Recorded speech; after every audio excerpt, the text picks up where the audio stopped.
This is Aytin from Solacan Partners. We have very esteemed panelists here, and we'll start right away, just not to let you wait any longer. So, and I'll give the floor to each of you to maybe introduce yourself a bit, and we may start with Kürşat Bey, if that's okay. So, is this on? Yeah. I'm Kürşat Öz. I've been working at the Central Bank for over 14 years. It was mostly on the IT side, developing software and architecture. And I've been working on the CBDC project for the last 4 years and leading the technical teams since the start of the first phase. And I also have to put in the usual disclaimer. The views and thoughts expressed here are just my own and not directly representative of the banks. Thank you. Great. Hello everyone, my name is Conrad Kraft. I'm Strategic Advisor at the Digital Euro Association. We're the largest association in Europe that's focused on both the public and private digital euro, but that being CBDCs, but also privately issued forms of money, including stable coins, tokenized deposits, and everything in between. And I'm happy to be here today. I'm Willem van der Wielen. I'm a capital markets and financial regulatory lawyer at White & Case, an international law firm, primarily based in Brussels, but also sometimes spending time in Istanbul, and I'm very happy to be back here for Istanbul Fintech Week. Thank you very much for this great introduction. And today we will be talking about CBDCs. For anyone who doesn't know, but if you're in the panel, you'll probably do. It's central bank digital currencies and what will be happening here. So maybe again, as an initial point, our esteemed guests will be kind enough to share what they have been working on. And we have Mr. Kürşat, who I hope will can get us some insights about what he was thinking about the CBDCs, and maybe we'll start from there, and then I have some harder questions coming up. Thank you. I mean, there's not really a consensus on the definition of CBDCs or digital money or digital assets as well in that matter. So, but CBDCs are meant to be a new form of the existing national money, and they're basically a digital form of the sovereign money.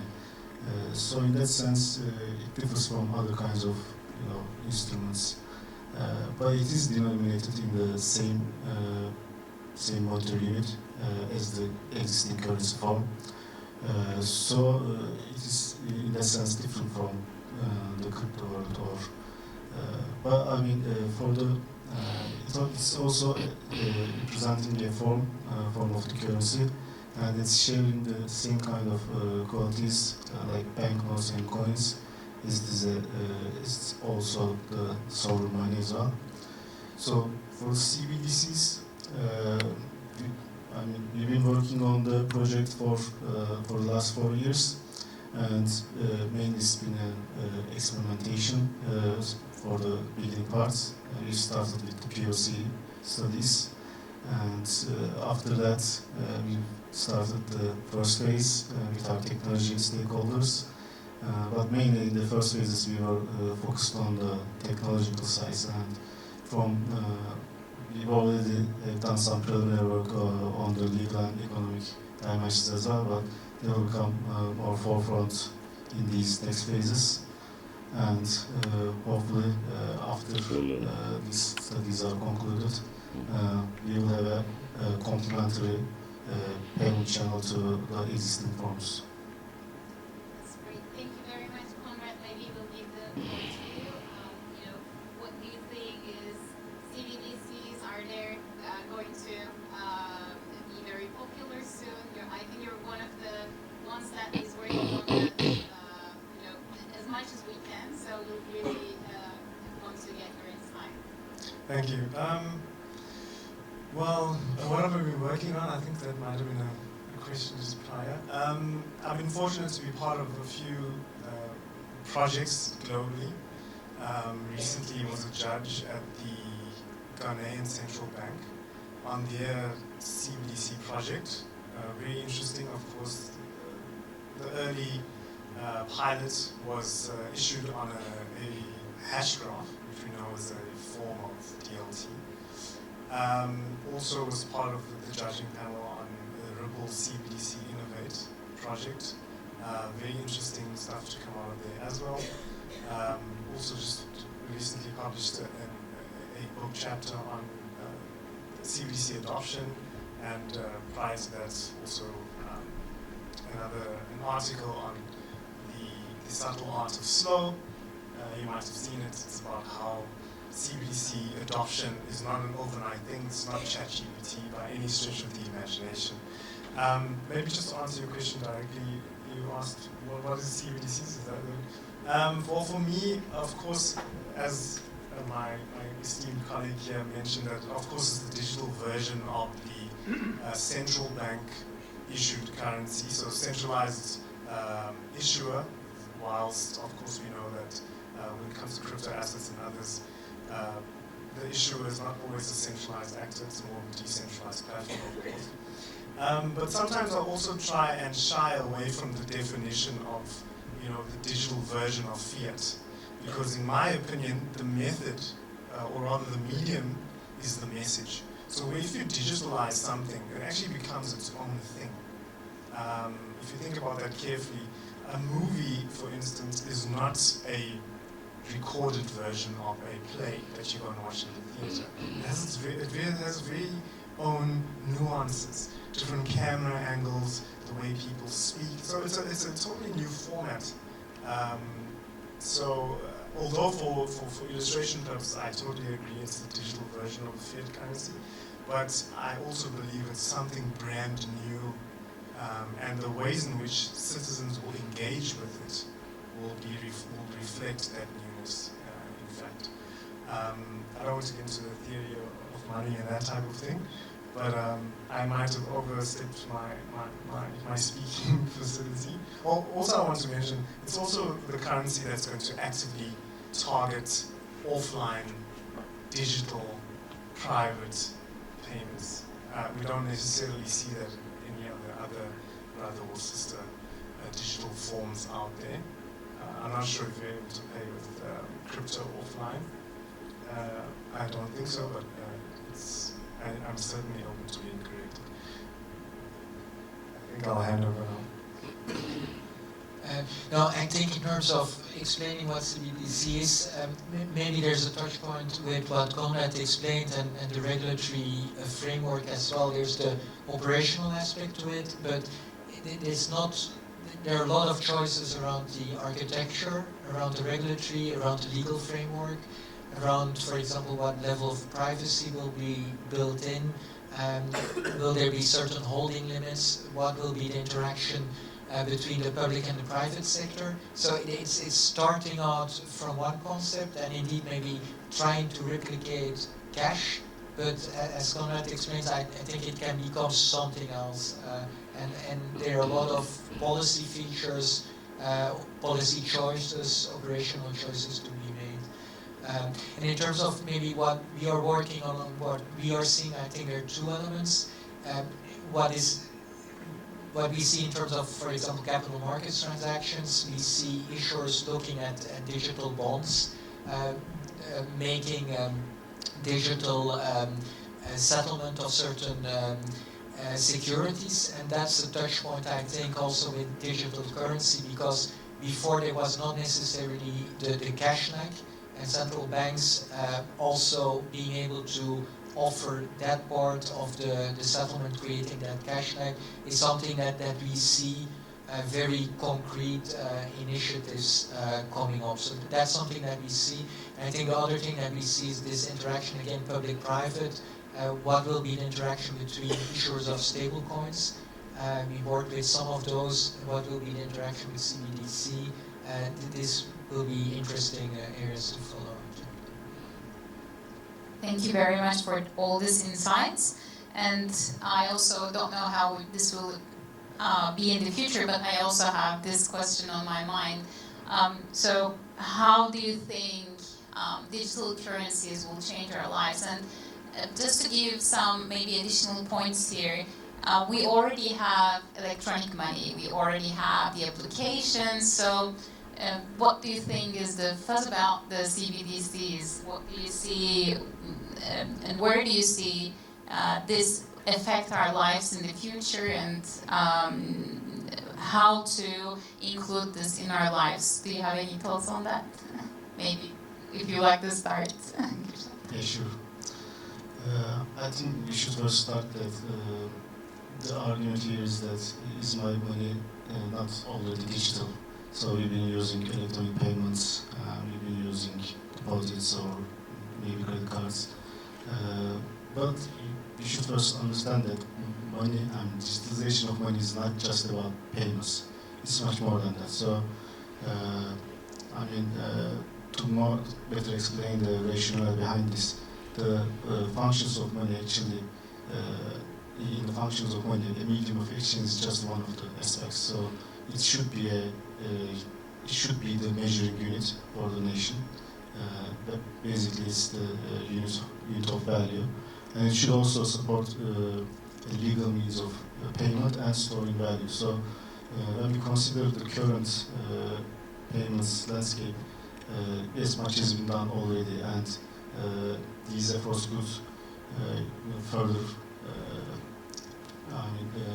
Basically, we can have further innovations down the road. But when we consider CBDC, the main thing will be that it will actually be not just a product by itself. It will form a base, and it will form basically an innovation platform, and so that some new kinds of instruments could be built around it. And these new instruments, these technologies built around the digital currency will help grow and make a financial sector grow more. But just for the end user's perspective, we might have offline payments through the existing methods, right? We can have payment cards working offline, but that's going to be a prepaid method. Basically, you set aside that money for a single purpose. So when you consider digitalization of money, money is actually boundless. So it's not a single purpose, and you would actually want the safety of a central bank money similar to cash. So there's a more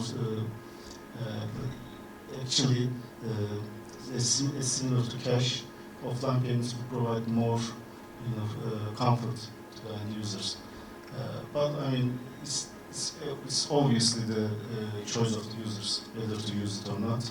Offline payments could also be helpful in disaster zones and supplying the money continuously and supplying continuous access to it.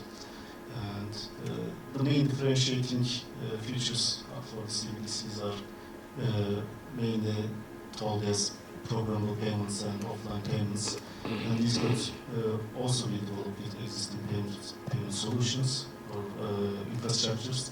So I think the cases should be further evaluated, whether in which case you need the central bank money, in which case you can also have the private money, and in which cases the infrastructure you're building on is just an enhancement rather than a paradigm shift. So right now it actually looks more like we are doing an iterative approach, some kind of an evolution. But down the line, I think it can become more clear and point more towards the paradigm shift. Hopefully we'll see that in the future. And Conrad, I may give the word to you. Euro also has its own different values and different challenges. So what do you think the future looks like, and what do you think CBDCs will bring into our lives? I think just generally, especially in developing nations, we probably see a greater inclusion, because we know that the most commonly cited reason for or motivation for the issuance of CBDCs globally is financial inclusion. So we know that in certain jurisdictions you are able to open CBDC accounts with USSD codes with the feature phone, right? Without smartphones. In some instances, it's just with an email address.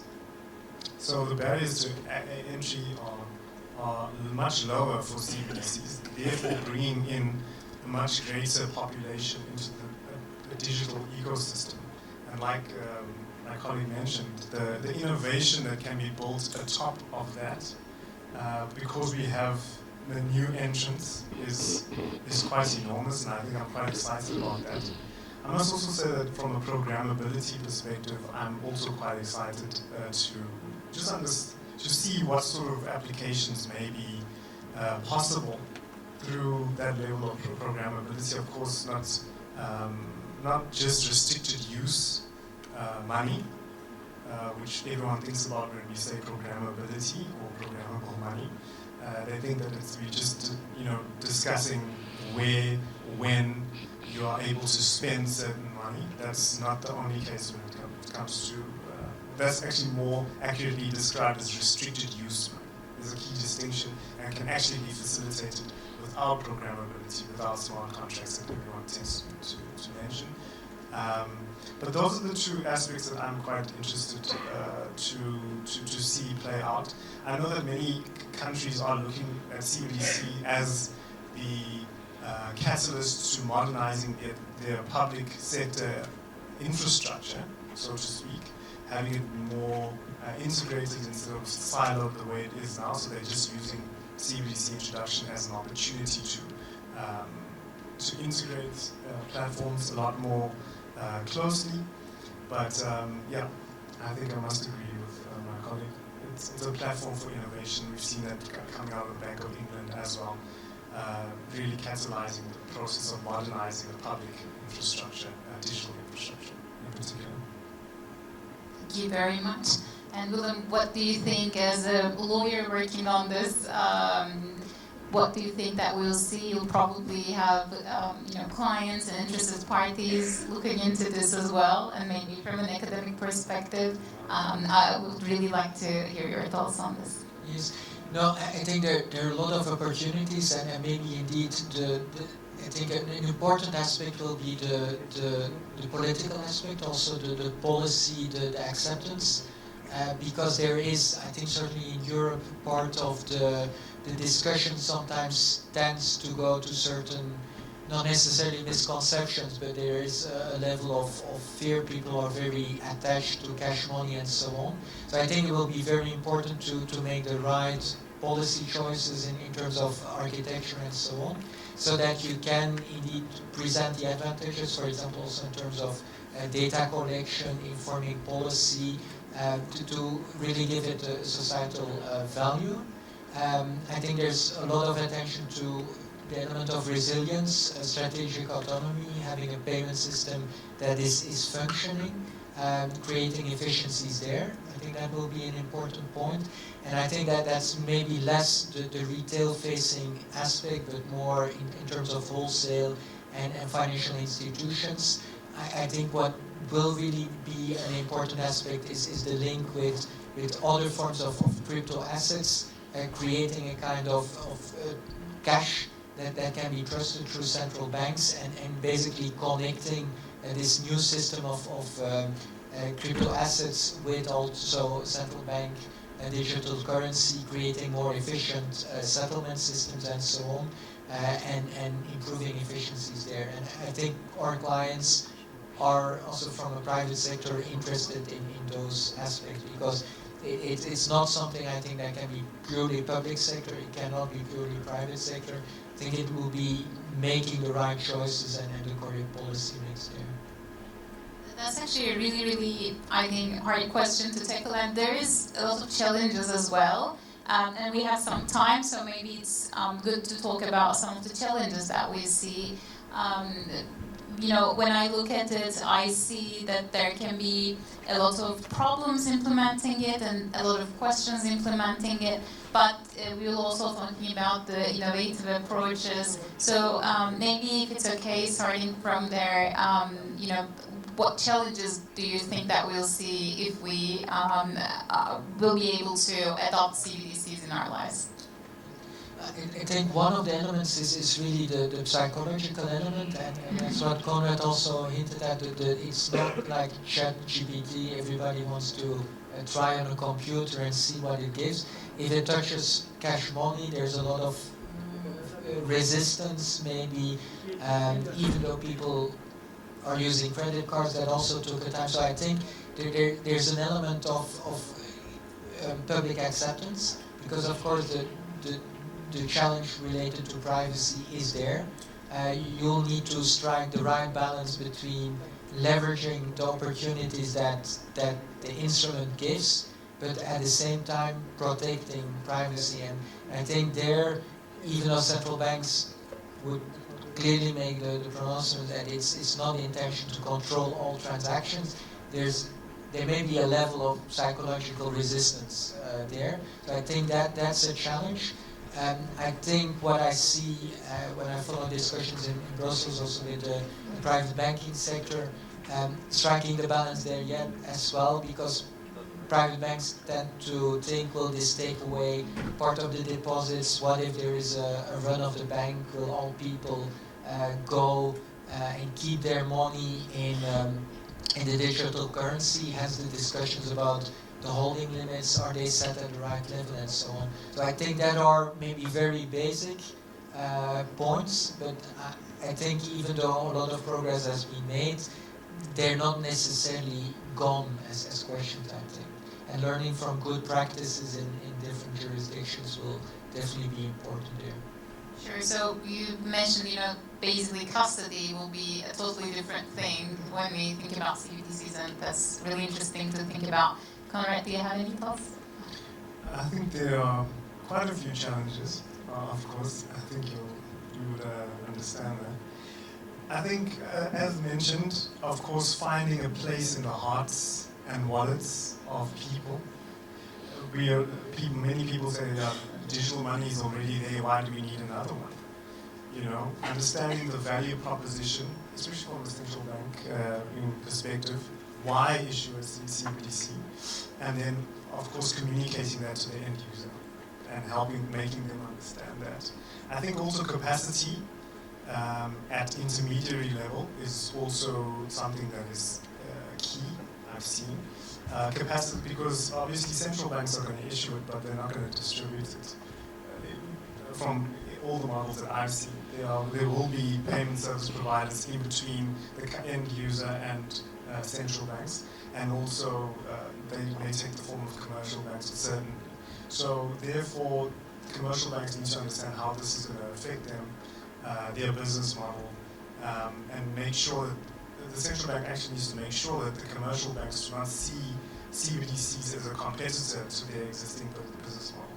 So driving that balance between, because of course there's some element or some percentage of commercial bank deposits that will be converted to CBDC, which is of course affecting to some extent the business model of the commercial banks. Therefore, it's important to get them as an ally rather than as an adversary, and their buy-in is absolutely essential to the adoption of CBDCs within the citizenry. So I think that's quite a challenge. I'm not sure if the central bank has launched products before like this that competes with other types of forms. So I think there will be some newness there, and I think that will definitely be a bit of a challenge. Thank you, Conrad. And just to give a very slight introduction on the Turkish system, it's actually really interesting because the central bank is already a bit involved with the private market through electronic money institutions, and they are, of course, licensing it. But there is also this organization which is formed by the different private banks, which also helps with the electronic money and payment institution process. So I think for Turkey, it may be a bit more easy transition because the banks are already in line with working together on this system and having these controls over it. So maybe if we manage it, it will be an easier process, but we'll see. But I understand that it may come as a competitive approach through different private banks. And Kürşat, I think you are the one who is living those challenges, so you might have some great insights for us.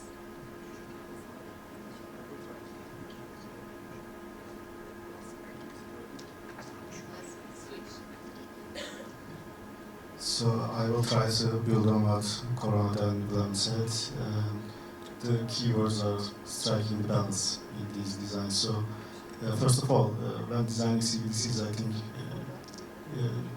we should not really try to make it too attractive, because then it will have a harming side to the current financial system. So, but it should have some attractivity to it, to have some adoption to it. And so there's even a balance there. So you do not really want to produce a digital money that everyone is going to adopt right at that moment. So you need to be careful on that regard as well. And next one is, well, basically digitalization. Mainly the buzzwords are, seamless, fast, instant. So, but these instant capabilities also bring about with them some financial stability aspects. So, some of these frictions are there for a reason. Some of the frictions in the systems are maybe not, they may actually be features. So, you should also think about that as well. You may not want a frictionless environment altogether. So, that is also a challenge. These are all challenges. These are things that you should consider when you're designing the system and when you're trying to put out the solution. And one more aspect might be that I see that this is, most of the central banks are not really designing the same kind of solution. Like in digital euro, they are mainly going towards a payment solution. But as we talked before, payments is just one side of money. And when you're trying to have holding limits to basically, avoid bank runs, and when you're trying to also have a store of value function, this is a challenge. So there are different ways to maybe solve this, but these are all different things to have in mind when you're designing a CBDC. But for the other aspects, for the banks to involve in these projects, mainly I think they are happy to be a part of this because, as I said, CBDC may not be the only solution, and it will be a base for new instruments or new rails to be built upon. And these solutions will not be developed by central bank alone. So if we go down that road, it will cause basically a bottleneck for further innovation. So who will actually build these systems? The ecosystem will build it, and it will be on a platform. And if these developments occur in an organic way, and there will be new instruments, and the commercial banks or the fintech sector will be a part of it. Also the programmable payments layer, those solutions, those composable, let's say conditional payment templates, they are going to be developed by the ecosystem, not just the central banks. So there's an incentive model in that as well. That's actually very insightful. Thank you very much. So basically, if we just keep everything in a line, and we're very on time, by the way, we're great. So what we talk about here is CBDCs is a very, very new area that we're researching on, and everyone is researching on, but we have talked about some of the great aspects this can bring to our lives, such as the programmability, such as inclusion from a financial perspective. And we also talk about some challenges, which can be social challenges, which can be about privacy, which I also think is important. It will, of course, create new business models and technical models, which is a good thing and a bad thing. I think, as Kürşat mentioned, there can be new pathways, new solutions, which can be developed and which can really help the private sector. But as Conrad also mentioned, it can create frictions in some of the jurisdictions where it seems as a competitive approach. And again, quoting from Willem, privacy is something really interesting. People are talking a lot about it now, and thinking about a digital currency which is maybe even more traceable from a government perspective is also something interesting that I think we all are thinking more. So thank you very much, everyone. I'll just ask for a last sentence. If you have anything else to say, please let us know, and then we'll leave this crowd to the next session.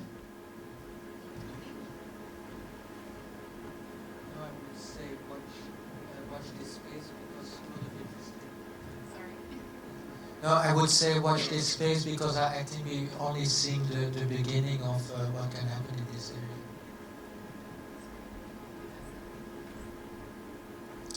No, I don't really have anything much more to say, but I think I'm definitely excited about the future of CBDCs, and also maybe let me just say, don't believe everything you see on TikTok and Twitter.